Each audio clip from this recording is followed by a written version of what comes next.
all but disappeared from the headlines. And for the past 2 weeks, nationwide protests have certainly dominated the headlines. Fortunately, we have John Decker with us today, who's kindly agreed to provide us with an exclusive insider look at the upcoming elections. You know, how are they shaping up? Which states are going to be key battlegrounds? How will the escalating unemployment and weakened economy impact Trump's probability for re-election? And which VP candidate could enhance Biden's bid for the presidency? Following John's presentation, a discussion will be moderated by Eirik Bergesen, one of Norway's leading political commentators and U.S. experts. So with that, let's get right into John. John has been a member of the White House Press Corps since 1995, covering the Clinton, Bush, Obama, and Trump administrations. John is one of Washington's most experienced political journalists, and by the way, is also the only lawyer in the press pool. He was among the few political journalists to correctly predict the outcome of the 2016 presidential elections. So, John, you're a great friend of AmChams around Europe. We love working with you. Thanks for joining. The screen is yours. Oh, well, thank you so much, Steve. And thank you to all who are on this call. And thank you, of course, to all the AmChams who have been so helpful in putting together this event. AmChams in Norway, in Denmark, Sweden, and Finland, and specifically Jason, Steve, Alexandra, Peter, and of course, our other guest for this event, and that's Eirik, who will make his own presentation after I've concluded. So what I wanted to do is to give you an inside look at the 2020 election.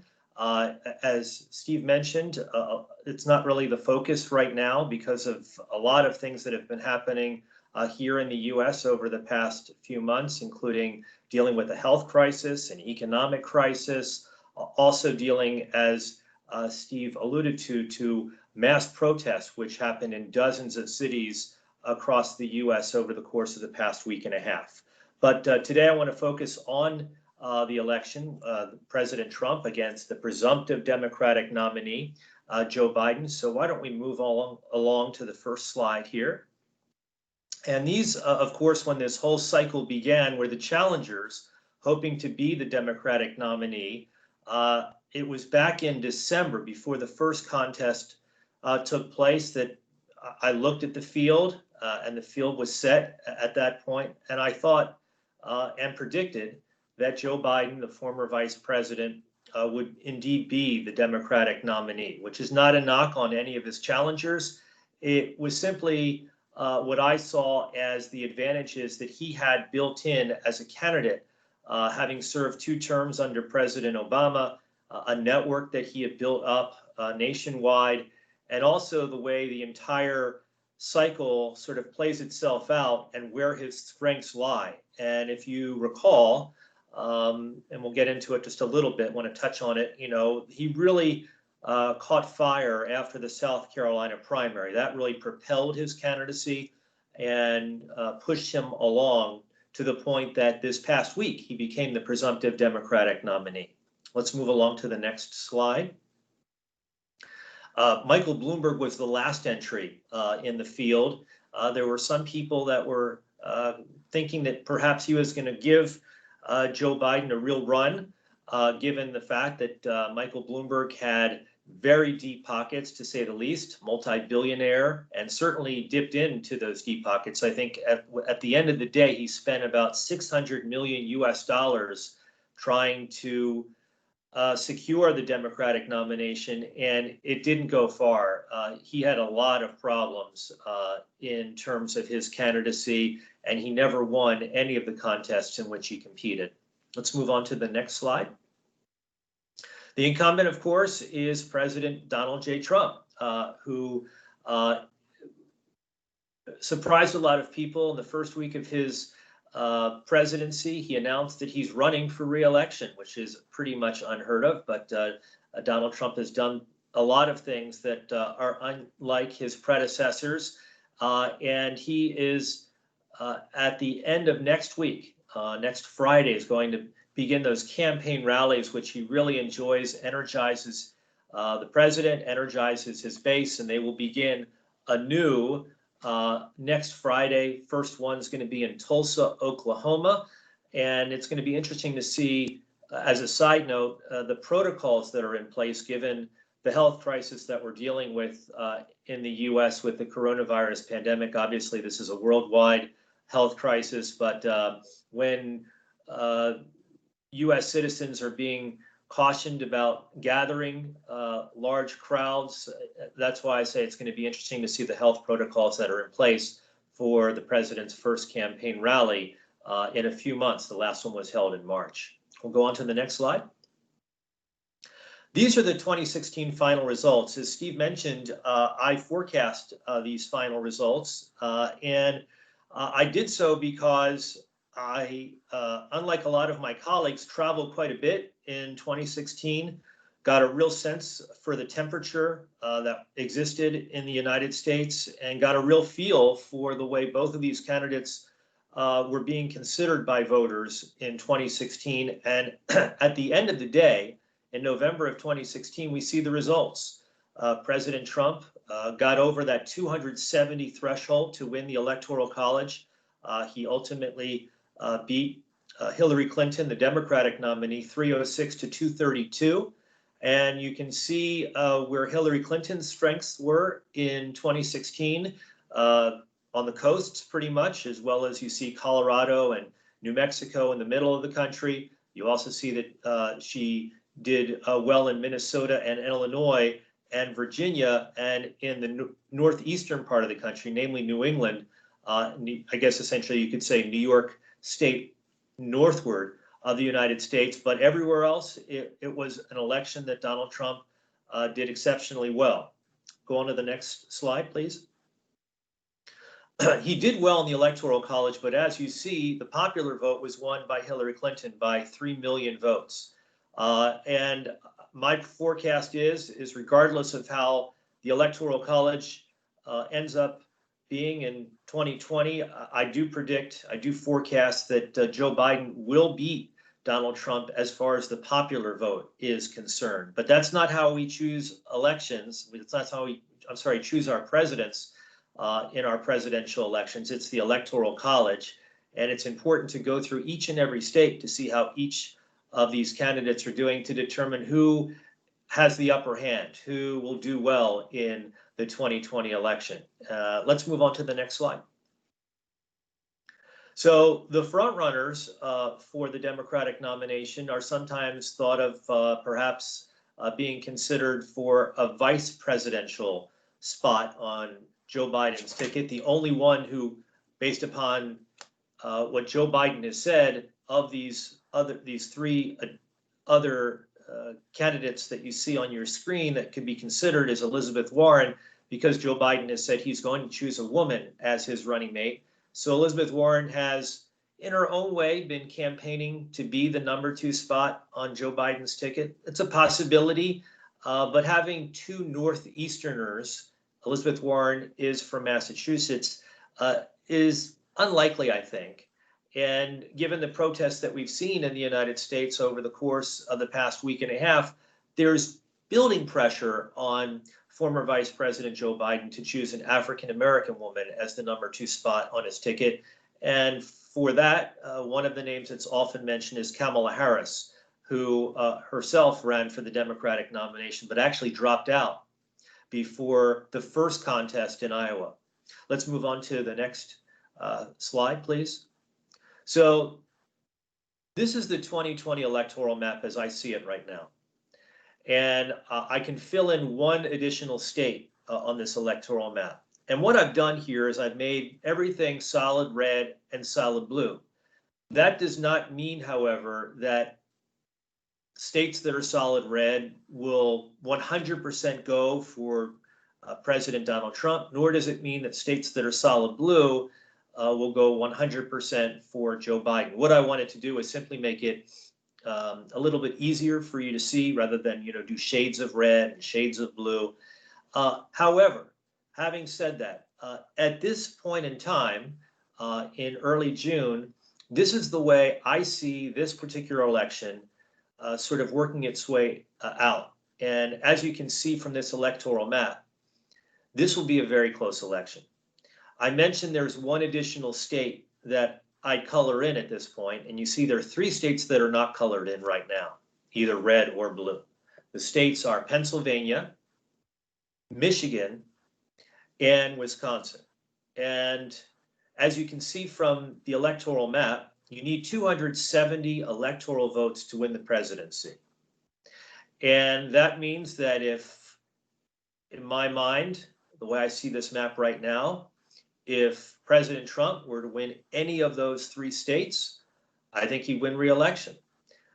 But having said that, I am pretty comfortable coloring in an additional state today, and that's the state of Michigan. Michigan is a state which has 16 electoral votes. If indeed Joe Biden picks up the state of Michigan, that would put the contest right now 260 to 248. And that would mean that if Joe Biden were, for instance, to win Michigan and Wisconsin, that would not put him over the 270 threshold. He'd need to win Michigan and Pennsylvania and could lose Wisconsin. Now, a recent Fox News poll, how recent? Last week, showed that in a head-to-head contest in Wisconsin, Joe Biden is right now at this moment in time, based upon those polled, leading Donald Trump by 9 points in Wisconsin. That is not a good place for Donald Trump to be. And in fact, a state which I've colored in solid red, Iowa, is a state in which the Trump campaign has started spending some ad dollars. They've bought some ad time in the state of Iowa. That's not a good sign when if you're Donald Trump, you won the state by 9 points in 2016 and you're having to spend some money to prop up the candidacy of Donald Trump in Iowa. It gives me a sense that things are not as on solid footing as the Trump campaign would like them to be at this point in time, months away from the November election. Now, I mentioned Michigan being colored red. Why am I colored blue. Why am I coloring Michigan blue? Saying that it's going to go for Joe Biden at this point in time. Well, number one, I speak to Trump supporters in Michigan regularly. I speak to Biden supporters regularly in Michigan. I speak to our affiliates in Michigan regularly. I also am very much well aware of how bad the economy is right now in the state of Michigan. And keep in mind as well that President Trump won the state of Michigan by just 16,000 votes in 2016. Very close, but he won those 16 electoral votes. I don't think that's going to happen again. And it's my belief, based upon conversations that I've had with individuals very close to President Trump, as well as the Trump campaign, that they being the Trump campaign, is not optimistic about winning Michigan once again. So they have redoubled their efforts in the states that are not colored in Pennsylvania, and in the state of Wisconsin. There's also concern, by the way, for a state that I've colored solid red, and that's the state of Arizona. And the reason why that is the case, you see, Arizona is a state which has 11 electoral votes. The reason why there's concern in the Trump campaign about Arizona, a state which went for President Trump in 2016 by 4 percentage points, is because they have a very weak candidate running for the U.S. Senate, Republicans do, in 2020. She is consistently losing in polls to her Democratic challenger, Mark Kelly, former astronaut, married to a former Congresswoman, Gabby Giffords, who that name may mean something to some. She was actually, there was an assassination attempt on her life several years ago when she was a U.S. Congresswoman. She's no longer a U.S. Congresswoman. Mark Kelly has extremely high approval ratings in Arizona, and recent Fox polling, recent being last week, showed that Mark Kelly is beating the Republican incumbent by 13 points. So there is concern in Arizona such that the president, when he began moving out from the White House, while much of the country was locked down, and taking trips, day trips out of the White House, one of the first places that he visited was the state of Arizona. He's also visited for these day trips Michigan, and he's visited Pennsylvania. Last week, I traveled with the president on Air Force One on Friday to Maine. And you see, if you look up in the upper right-hand corner, that's the state of Maine, you see it's colored red and blue. Why is that? It's colored red and blue because they determine their electoral college apportionment differently than every other state in the country. So in 2016, of the 4 electoral votes that Michigan has available to the Republican nominee and the Democratic nominee, President Trump won 1 of those electoral votes. He won it because he won in one of Maine's 2 congressional districts. He won in the 2nd congressional district. And the trip that the president took on Friday, in which I accompanied him, was to the 2nd congressional district of Maine. The president, when you see this map right here and you see how close this election, I believe, is going to be, despite all of these headwinds that the president is facing, a health crisis, an economic crisis, racial unrest, despite all of that, I believe it's going to be exceedingly close. The president sees what his campaign sees, what the Biden campaign sees, which is even one electoral vote, even that one electoral vote that the president is hoping to repeat in Maine in 2020 is important. And that's the reason why the president took that day trip to Maine on this past Friday of last week. So this is the electoral map as I see it right now. Again, it says 260 to 232, but if we're going to add Michigan's 16 electoral votes to Biden's total, that brings us to 260 to 248, with 2 states that I'm not prepared to say one way or the other how they're going to go. You can see it's a very close election. So you have to keep this in mind over the course of the next few months. And that is, you'll see polls in which it pits Biden against Trump. And poll after poll shows Biden up by 7 points, or 8 points, or 9 points, or 5 points. Ignore them, because those are national polls. And again, that's not how we choose our president in America. We choose it by the Electoral College. So if you see a poll that relates to those states that I've mentioned that really will play a very big role in this election, Pennsylvania, Michigan, Wisconsin, Arizona, those are the polls that you should pay the most attention to as we head into the November election. Things can change. At the very beginning of the year, no one ever heard of the word coronavirus. No one anticipated the kind of racial unrest, racial protests that we've had in our country. Things may happen over the course of the next few months. And the reason why I'm so confident in terms of putting forward a map like this in June, months before the November election, is because despite all of those unknowns that may lie out there, and despite all of the headwinds that President Trump currently faces, people over the course of the past 3.5 years, all across the country, have made up their minds about how they feel about President Trump. His supporters, and I speak to his supporters every day, they love him. They'll do anything for this guy.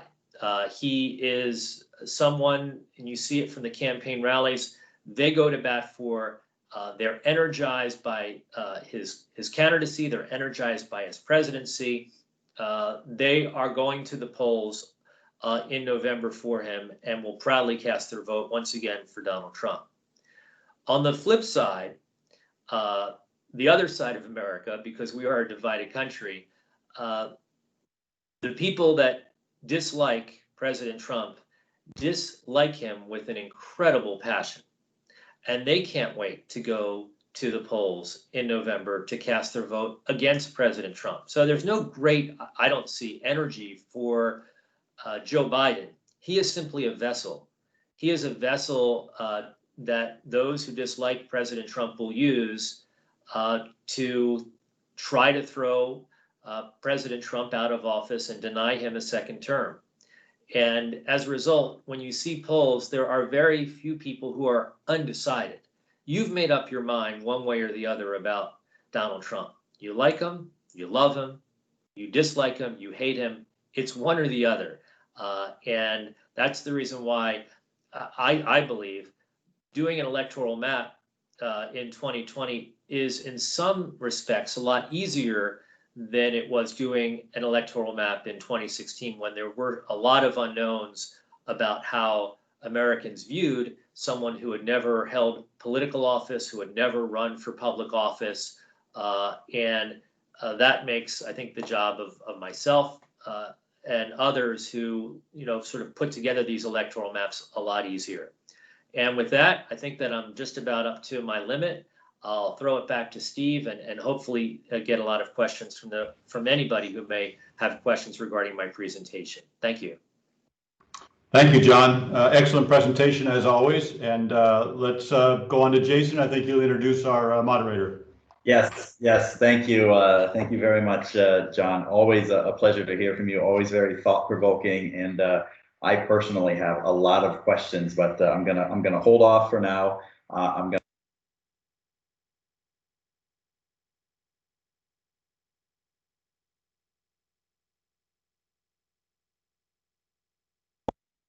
There, can you hear me now?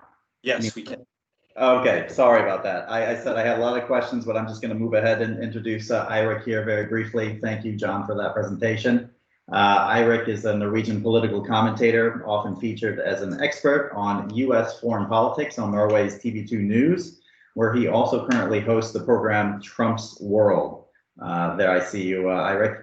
Additionally, he hosts a monthly political satire program, and his work as a columnist has been featured on a number of media outlets, including the Huffington Post. Previously, Eirik was a Norwegian diplomat with experience from the Foreign Minister's Secretariat, the Norwegian Embassy in DC, and Norway's mission to the EU in Brussels. On a side note, Eirik, and as an American in Norway, yours is a voice of reason and qualified assessment, which I and many others greatly appreciate. It was no mistake that we invited you specifically to join us today. So with that, thank you very much, Eirik, and the floor is yours.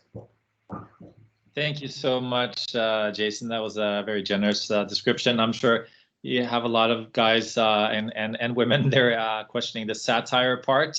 Let me just start by saying that it's difficult to discuss Trump without being a satirist these days, isn't it? Although I have downplayed that lately, I'm more on the more stricter political commentary these days. But thank you so much, John, for addressing us as well, not just us listening to you and to the American voices on the media that we followed, but by talking directly to us. That was once you got online, that was as close to a perfect Teams call as you can get, to use somebody else's phrase. So I was not. So one of the things I also grew up in America. So I have, but in a different time. And when I worked there, it was during the 9/11 and first Bush election. So formative political years in America, and that's also part of my background. I did not, as you predict, Trump's victory, and you do have a even nicer background than I do. I'm in the TV2 studio right now, and one of the things we're discussing in our episode of the weekly program Trump's World is in fact part of what you're saying now. So I'm going to steal a lot of your numbers today. I will refer to you though. What is going on? What's going to happen in the elections? And that's why we started this TV program. So it was 1 year before the elections to try to answer. One, like, why was Donald Trump elected president in America? Why did Americans vote for him, a person without political experience? And second, what will be the outcome of the elections? What's going to shape the elections? And I think there was a genuine interest, obviously, in the both among Norwegians and as we see here in the Nordic countries, as to this question. I think a lot of us felt that there's something we missed in our analysis when it comes to America, that we did not see it coming. I think that some of the analysis regarding like how his presidency would shape up was correct. I think some of the analysis regarding how electable Hillary Clinton was maybe a bit incorrect. But the frustration in society that made people decide that Donald Trump was the solution was I guess something that we all underestimated. And so it's interesting to see how everything has played out. And as you mentioned, there are some headwinds against him these days, and it seemingly every month there's something a new development, and seemingly the numbers stay fairly much the same. And it's really interesting to hear you both like point to the numbers, but also to your travels around in America and talking to people, which is obviously the best way not only to get the best news, but also to get elected, to knock on those doors and talk to people directly and listen to their concerns. And that's obviously something that's very difficult for us in Norway and in Nordic countries as commentators, but we do have correspondents. We have two of them in America these days, and they try to travel around as much as they can, even given the COVID-19. So I'd like to just start here, and we're gonna introduce both Peter in Sweden and Alexandra in Finland for questions, and I am following the questions coming in the chat window here. So please keep on posting. I'm following those as well. But like the one big question I have on my mind is okay. So even though all these things happen, you mentioned health crisis, economic crisis, racial protest, and if we look back to the things that have happened before that. I mean, even this year, the impeachment case, we seem to have forgotten altogether. So many things, and the numbers don't change. Like, I mean, why is that? Why are people so decided either the other way or the other? So even when he does things that should be negative for him, or things that should be positive for him, we just see very few variations when it comes to numbers. It's a very good question, and I'm glad you mentioned impeachment because that at the very beginning of the year dominated the news cycles. I taught a course on impeachment in the early part of the year in January at UCLA Law School, and the timing couldn't have been better to teach a course on impeachment. But despite that, his support among his base has never wavered. In fact, what we saw during impeachment was that in many polls, including Fox News polls, his support actually ticked up a bit in the sense that Americans, as it relates to impeachment, not all Americans, but a majority of those viewed that maybe Democrats in Congress were biting off more than they could chew in trying to remove President Trump from office, which is what impeachment was all about and is all about, the idea of impeaching a president.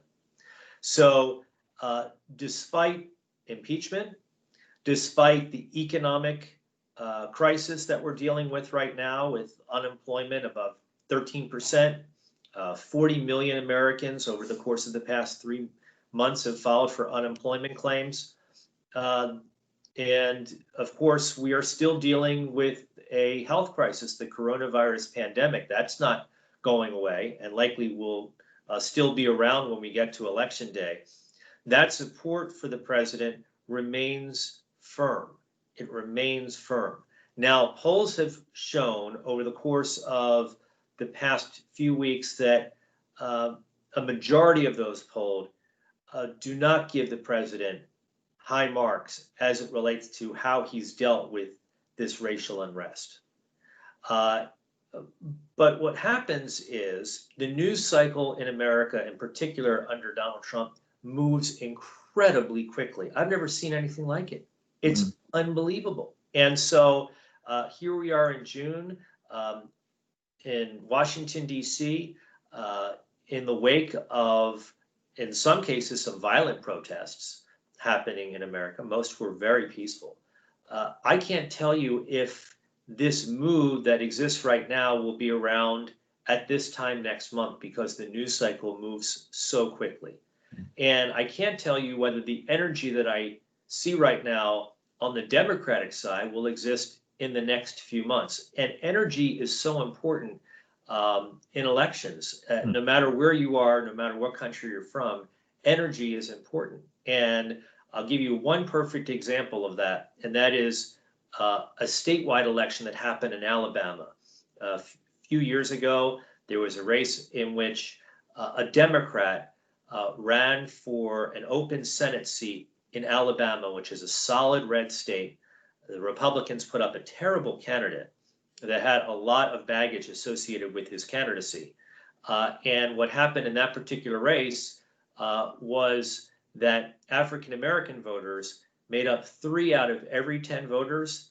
And that meant that the energy among Black voters in Alabama was actually higher than it was when President Obama ran for president in 2008 or 2012. Now, why do I talk about that statewide race, and how does it relate to the national election? Well, what that race showed me is that if there's energy, even a Democrat can win in a red state like Alabama. And if the energy that exists right now exists on election day in a state like Pennsylvania, for instance, which has in Philadelphia a majority, overwhelming majority Black population, that could turn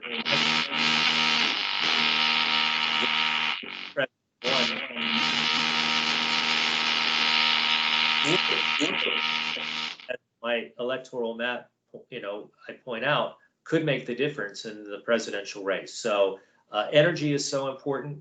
But one thing that I do detect is that the president's supporters will only get more energetic as we get closer and closer to election day. Could I ask you one more question, John, before we turn the floor to Peter and Alexandra? And it's a broad question, I know, so I'm putting you on the spot here. But so almost every time I'm invited to the studio, not only during our program, but on a regular basis, the news anchors will ask me, one, is this the unraveling of Trump? And 2, is this the unraveling of American society? And I say, and this has been going on throughout the 4 years, and I say no to the both of them. This is I try to point that they've asked me this question so many times before, and I've said no all along. But so to me, obviously, the reason is that it hasn't happened until now, and it doesn't look like it's happening. But also, I try to tell them, with a background from America myself, like how American political system, how the American society is actually built fairly sturdy to handle a lot of these things, given that people voted during the Civil War. People voted during the Spanish plague. When I was there, they were counting the Bush-Gore votes for a month until the Supreme Court intervened, and even then, not a gunshot was fired. Can you reassure us over here in the Nordic countries, like how, and given the postal votes and all this, how America are actually going to land on their feet in November? And why is that? Well, I agree with the answer that you gave to people that ask you that question on both counts. America is an incredibly resilient country, and the examples that you cite are perfect examples of that. This country has survived a civil war. Half of our country was fighting the other half in the mid-1860s. That is remarkable, and we are the United States of America. We had a divided country during the Vietnam era. We had a divided country during the Bill Clinton era. He was impeached, not removed, but he was impeached. So we've had divisions in this country for, if you go back to Bill Clinton, I think specifically, for many decades. And they're, I think, more pronounced right now under President Trump. But he is also, to use that word again, resilient. Despite being knocked down, despite obstacles that are put in his path, he comes back. He came back from being impeached, came back from the Mueller report, came back from various other obstacles that had been thrown in his path.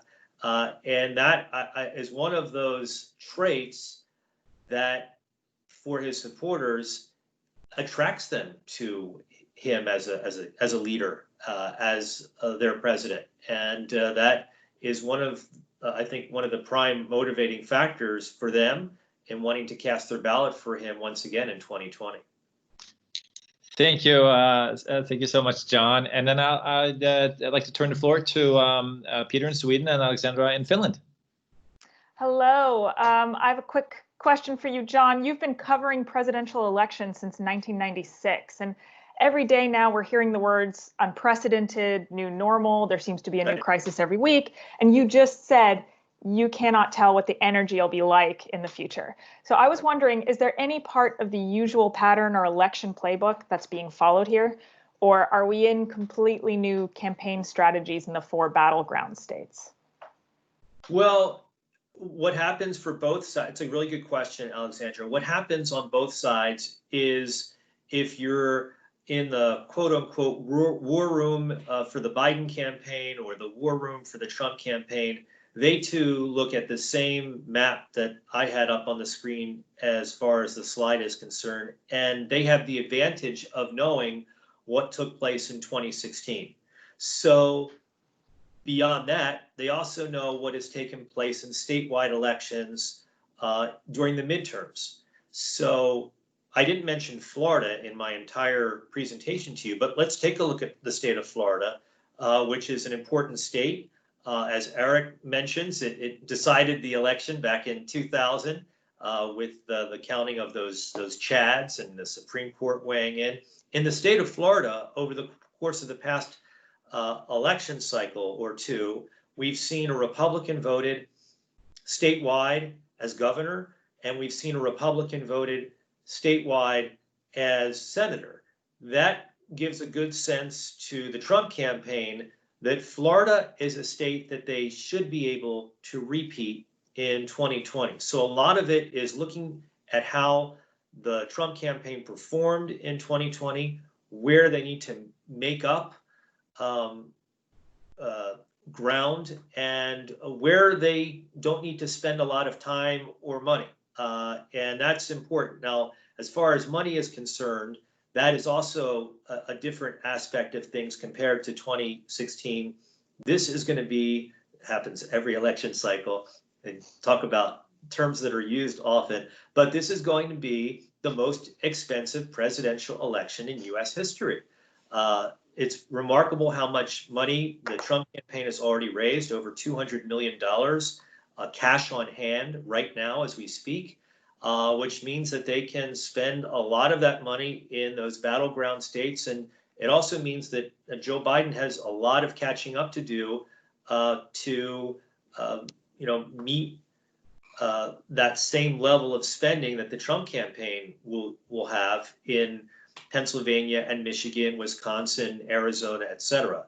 So we can learn a lot about past election cycles, and what the president has been frustrated about is that what he has been doing pretty much from the first week that he got in office has been every few weeks having these campaign rallies, which continue to motivate and energize his base. And he'll be back out doing that once again next Friday in Oklahoma. Oklahoma, by the way, solid red state, not at all an issue for the president. I doubt that Joe Biden will even visit Oklahoma. That's how certain I am that Oklahoma will be in Donald Trump's column in 2020. But obviously the president believes that this is a good state to begin his campaign rallies once again, because the energy is going to be there, because it is such a solid red state. Thanks, John. No problem. Thank you. Peter? Yes, thank you, Eirik. So, hi, John. Thanks for joining us here today. It's always great to have you. And so, relying on your experience, as Alexandra cited, in your demonstrated predictive skills, I want to ask you like a slightly unrelated question. I think you did a great job, of course, of laying out how it's really 50 different elections. But given the current movement, the Black Lives Matters protests, and things we've seen even in the last couple of days. From your perspective, are we seeing like a fundamental shift across the United States, and the incumbent is just not getting it? I mean, if you talking about, it's the United States of America, we have survived a civil war, and the military bases have been shut. They're talking about removing the main Confederate officers from military bases, and the president's message is off. It seems like, even NASCAR has come out and said, they're removing the Confederate flag. So is there a fundamental shift? That's a really excellent question. You're asking me whether there's a fundamental shift literally days after, we've had major protests in Washington, D.C., Peter, and it's not just Washington, it's every city in this country. Small towns as well that have had these peaceful protest marches. So I don't know the answer about whether we're seeing a fundamental shift. However, I will say this, that I had that map up there, and there's a caveat, and the caveat is if indeed I answer your question in the affirmative and I say there is a fundamental shift, then the map changes, particularly in a few states. So in North Carolina, where the president was supposed to hold the Republican National Convention, in Charlotte, a large African-American population. Well, if the energy that I alluded to that we saw in Alabama a few years ago is in North Carolina, or if the energy is in Georgia, another state with a large African-American population, in which there are those who say it's that state which has been solid red is turning purple.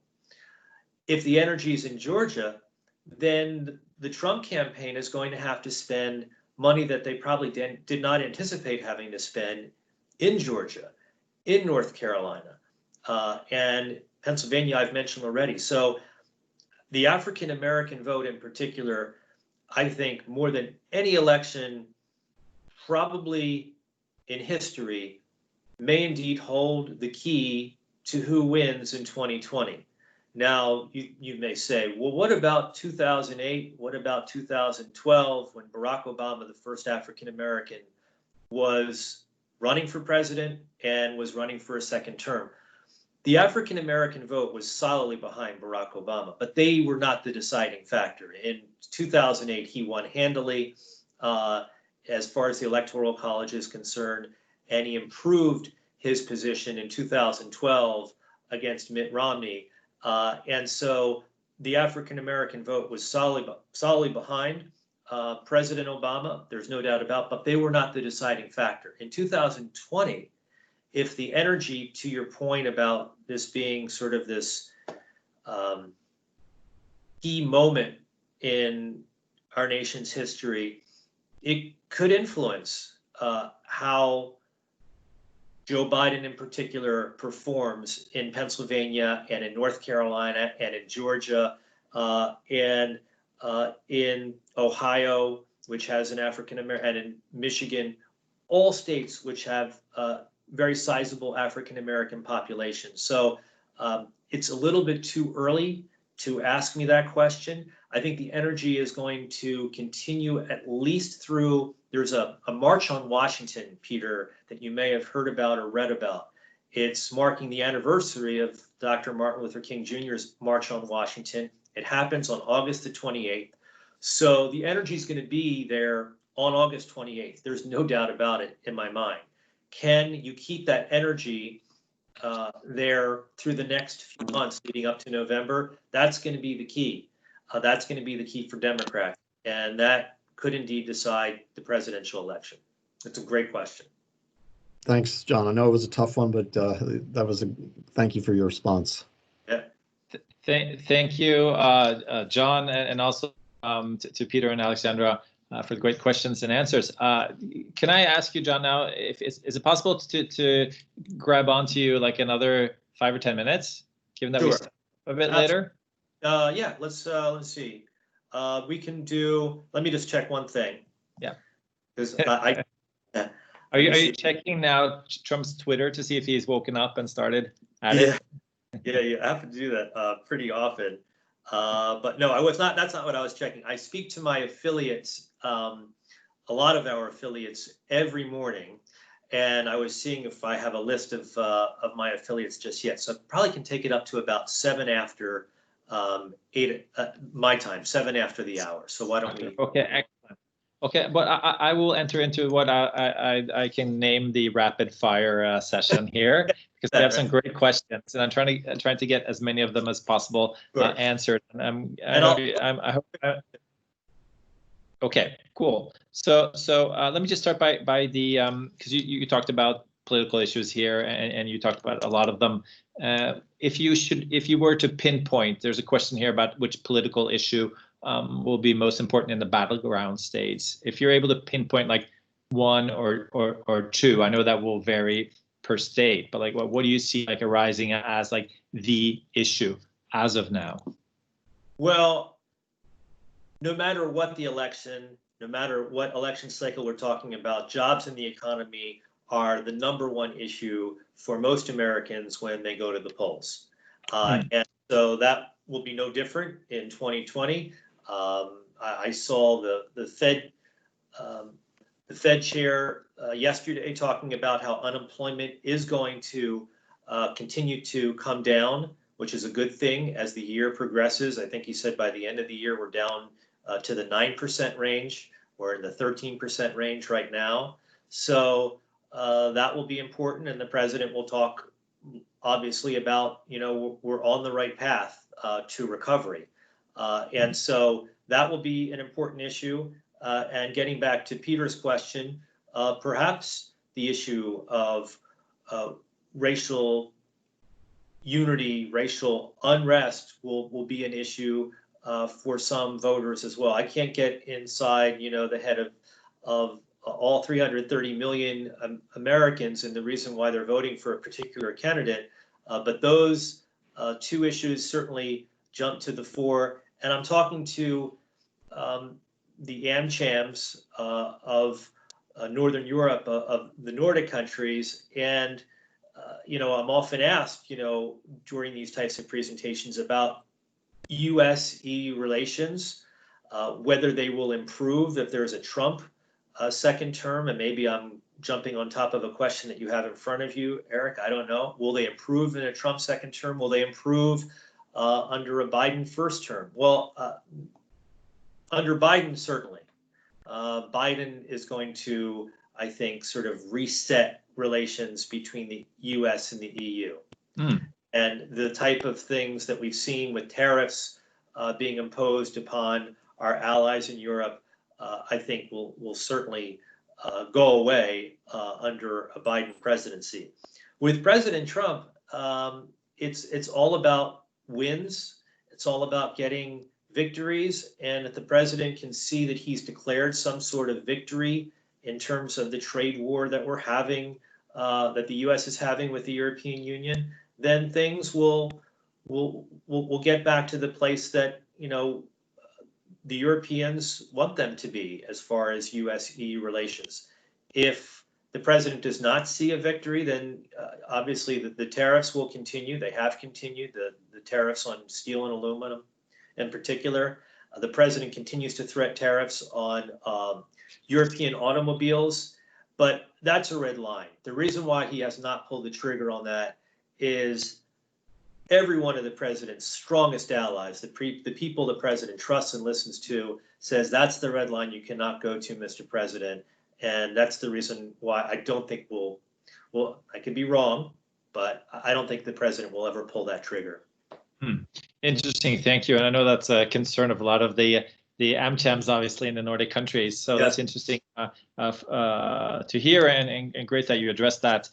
You talked about Florida and the Republicans in position there. There was actually a question mentioning specifically Val Demings as a possible VP candidate. So it gives me a chance of asking, trying to broaden that a little bit and asking, is the VP candidate in any way a game changer this time, and who will it be?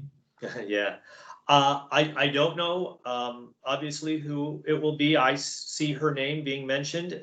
She got a lot of prominence because she was one of the impeachment managers when impeachment was being decided in the House of Representatives. I failed to mention that she's from Florida, but yeah.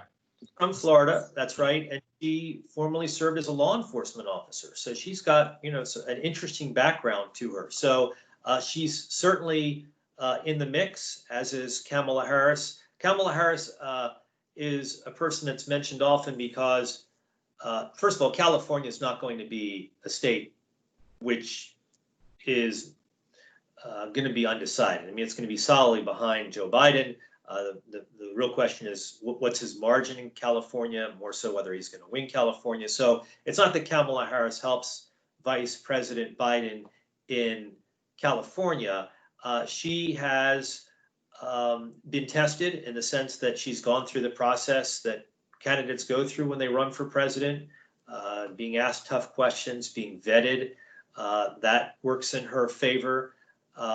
And you have to, the decision that the vice president, former vice president, needs to make is he needs to choose somebody ultimately who can step in and fill the role of president if he cannot do so.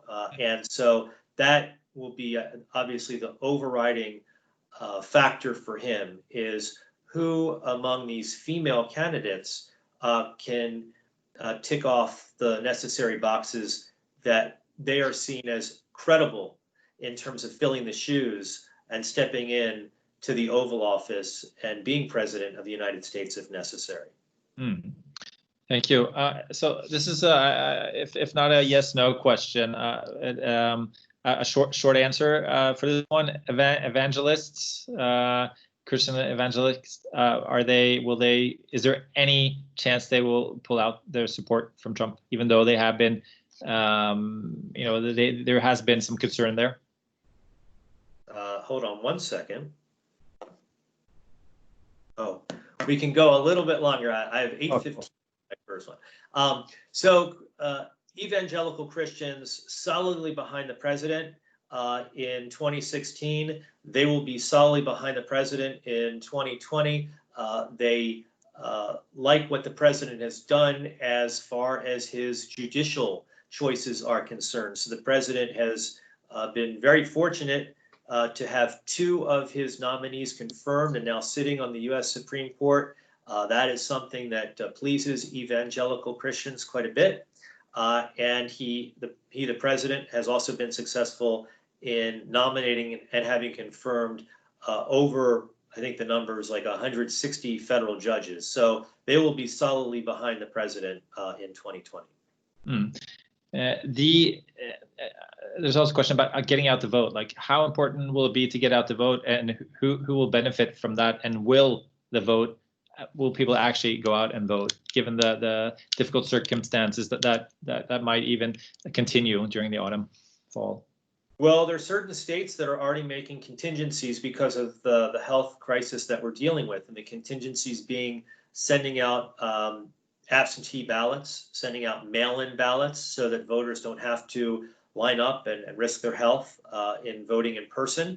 And there are many states that already had those types of procedures in place. Absentee ballots, by the way, are available to any American. Mail-in balloting is a little bit different. And what many states have done over the course of the past few election cycles is make voting for president one in which it doesn't have to occur on just one day. It's over the course of maybe a week and a half. And that is something that will certainly continue in 2020. As far, it goes back to, the question that Peter asked me a few moments ago about energy.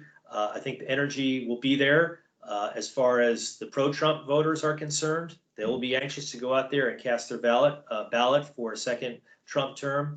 And energy will be there on the other side for those who want to put an end to the Trump presidency and want to make him a one-term president. So I have no doubt that we're going to see, it's not going to be like we sometimes see, where I'm jealous when I see Europeans, being able to come out in such large percentages. Never going to be equal to that, like we see in Europe. And I know that some places have mandatory voting, but I do think that the percentage is going to actually be higher than we saw in 2016. Thank you so much, John. You've answered a lot of these very interesting questions. There are a lot of interesting questions left on the floor, which there always is the case when it comes to American politics. And but at least it goes to show that people are very interested and very, very knowledgeable out there among the AmChammers. So I'm not going to generously of you to open up for more time. I'm not going to steal more of it than we all already done. You have important work to do today and in the time to come to the November elections. So on my part, thank you so much, John. This has been very interesting for me as well. And I'm going to turn the floor to Stephen. There we are. Thank you, Eirik. Thank you, Eirik. Great job in moderating this. Thank you so much, Eirik, for doing this for us. And John, great insight. It's really great, this partnership we have. I think everybody really got a lot of new insight and unique insight today. So I think the three take homes are, at least two of them, don't pay attention to national polls. Right. Keep an eye on Michigan, Wisconsin, and Pennsylvania. Any other last tips for our colleagues following here? Well, pay attention to what's happening in the United States as it relates to this issue that I'm sure you're following, the issue of the protests and the racial unrest that's taking place here in America, because that is an issue that, I couldn't answer Peter's question because I don't know what the next few months are going to be like.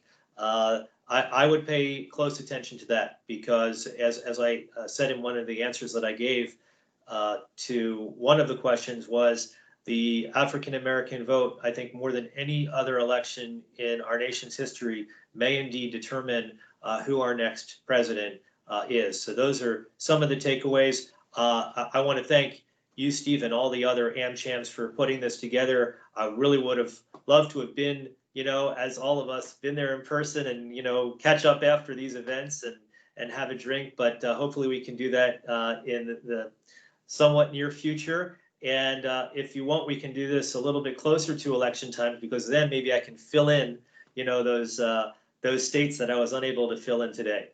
Fantastic. We'll definitely take you up on that opportunity, John. Have a great day. Good luck over there. And we do look forward to seeing you soon. Thank you.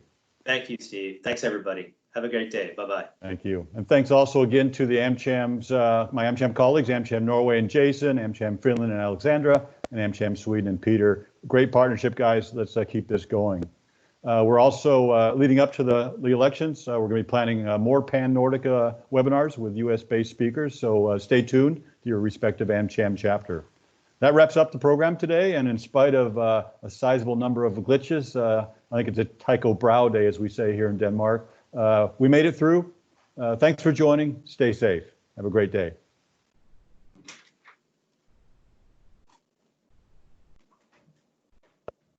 Thanks, everyone. Thanks, Steve.